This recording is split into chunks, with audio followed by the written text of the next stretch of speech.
کہ میرے والد صاحب یعنی انہوں کے ورڈز تھے، میرا باپ سائیں جی کی بیعت تھا، میرا باپ سائیں جی کی بیعت تھا اور میں ان کے وجود کا حصہ ہوں۔ کیا بات ہے واقعی، یہ سننے کے بعد مجھے خیال آیا کہ بڑی رمز میں بڑی بات کر گیا۔ اور اگر میں یہ کہوں، میرے والد صاحب اور بھی بہت ساری چیزیں کہتے تھے، سب کے سامنے یہ بات ان دا اینلز آف ہسٹری لکھی ہوئی ہے۔ وہ کہتے تھے کہ رضا علی میرے منہ سے نہ نہیں سنے گا، رضا علی میرے منہ سے نہ نہیں سنے گا، یعنی کہ نو کا لفظ جسے کہتے ہیں، جو کچھ میں بولوں وہ بولیں گے ٹھیک ہے، ہی ول ڈو اٹ، یعنی کہ وہ میرے بارے میں یہ کہتے تھے۔ اب اگر یہ دیکھا جائے تو ان کا کانفیڈنس لیول، اس کو کہتے ہیں کانفیڈنس لیول، اپنے شیخ پہ اتنا تھا کہ میں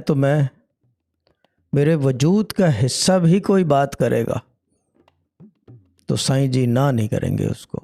کیونکہ پھر وہ یہ کہ جب آپ بیعت کر لیتے ہو آپ کے تمام معاملات جو ہے آپ کا شیخ پورا کرتا ہے،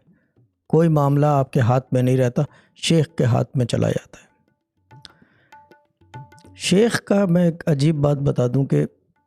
شیخ جو ہے وہ نہ نہیں کرتا کسی کام کو، اگر وہ شیخ ہے۔ اور سائیں جی تو خیر دور حاضر کے قلندر تھے،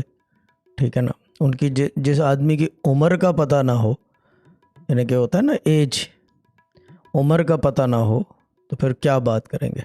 کیا ان کے بارے میں بیان کر سکتے ہیں، کیا سوچ سکتے ہیں، کیا سمجھ سکتے ہیں؟ سمجھ میں تو آتے ہوئے مجھ جیسے کو نہیں سمجھ سکے تو ان کو کیا سمجھے گا آدمی۔ لیکن وہی بات دوبارہ، کیا بات تھی سائیں جی کی، یعنی کہ ان کے وجود کے حصے کو بھی اسی طرح دیکھ بھال جس طرح